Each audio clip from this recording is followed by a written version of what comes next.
Ben Artabazam. Kömeyle. Sniper biçip kırdı bizi. Gel onu iri çaplıdan vura. İndi. Mitya. Tuşla görüm.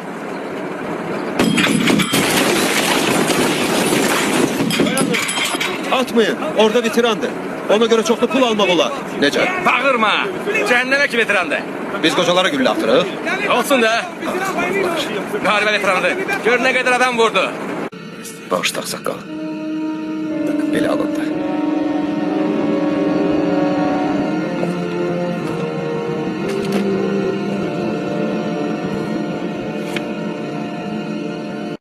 Bugün Mənim əmrimlə Böyük Vətən müharibəsi veteranı həlak olub.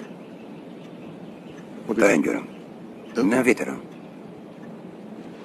Ondan ötürü mənim əmrimi ləğv etdiyiniz. O ki sniperdi. O 5 nefer Ermeni öldürüp. Təəssüf edirəm ki, bilmirəm bura kimin torpağıdır.